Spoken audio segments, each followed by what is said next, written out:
Flat feet. Why do you have them and what can you do about them? Hi guys, it's me, Dr. Nooreen, your resident foot and ankle specialist, and welcome back to my channel. One of the things I'm going to do with my channel is answer your guys' questions. A question that I've gotten before is about flat feet. Why do you have them and what can you do to treat them? So that's what we're going to talk about in today's video. So you guys, what is a flat foot? A flat foot is basically when you have a fallen arch, or in medical terms, it's a decrease in your medial longitudinal arch or a complete collapse of your medial longitudinal arch. How do you get flat feet? Like bunions, it's a combination of genetics and your biomechanics. Some people are born with flat feet and never have pain in their entire lives, and other people have flat feet and have a lot of pain. So you guys, flat feet are incredibly complex, and flat feet can be developmental in cause, but they can also be acquired. But there's multiple factors that can contribute to the deformity. It could be because of a tight gastrocsoleus muscle belly, tarsal coalition, general vertical talus, and many more. So for the purposes of this video, we're gonna keep it simple. If you watch any of my other videos, you can probably guess what I'm about to say next. You guys, a tight gastrocsoleus muscle belly or your calf muscles can also cause flat feet. And that is why I always say stretch and subscribe, you guys. If you haven't subscribed to my channel already, go ahead and do it now. Shameless plug to subscribe to my channel.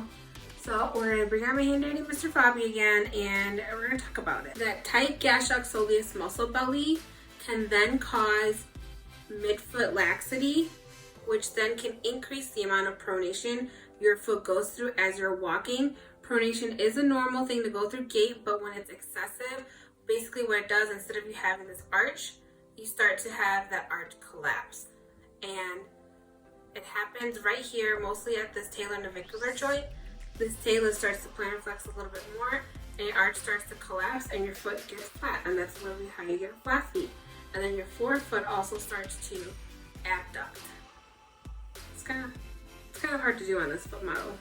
Now you guys, if you watched my bunion video, a lot of this probably sounds familiar, and that's because bunions can be a part of your flat foot presentation. So a lot of people that have flat feet also have bunions. They kind of go hand in hand for most people. So like I said before, you guys, some people have flat feet and never have pain. Some people have flat feet and they do have pain. There are different stages to a flat foot.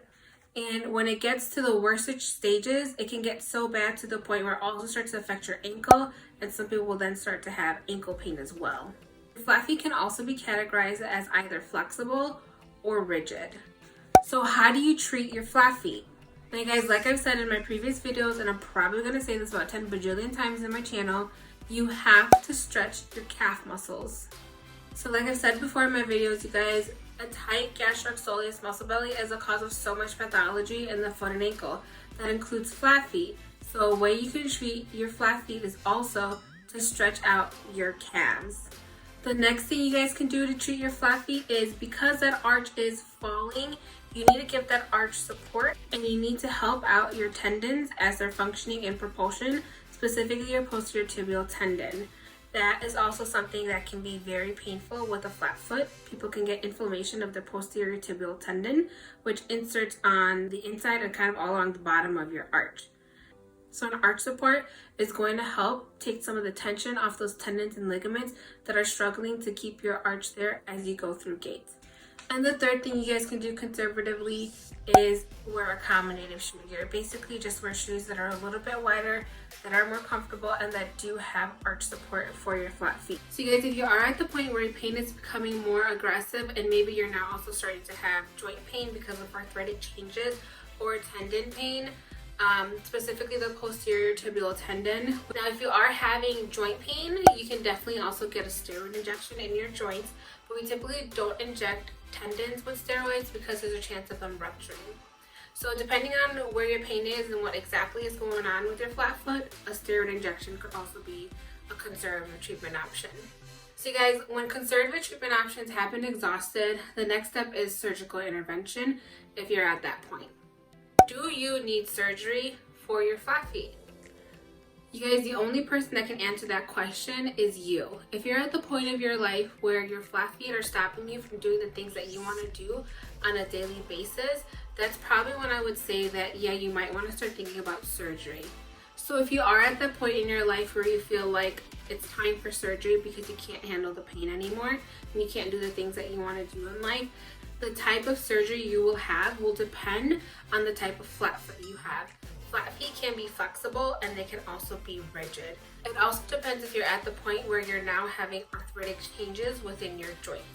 If your flat feet are more flexible and you aren't having that joint pain or any arthritic changes within your joints, you're more likely going to get what we call a joint sparing procedure or osteotomies. Osteotomies are when you make bone cuts to move your bones versus fusing joints. And those osteotomies are used to recreate your arch. Now, if you do have more of a rigid flat foot or you're starting to have those arthritic changes within your joint, you're more likely to have something that's going to be a joint fusion.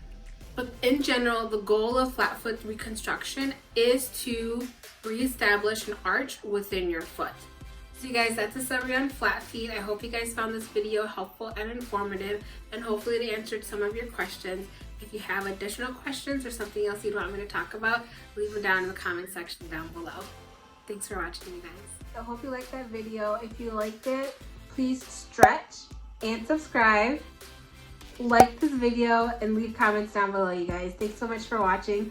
I'll see you next week. Bye.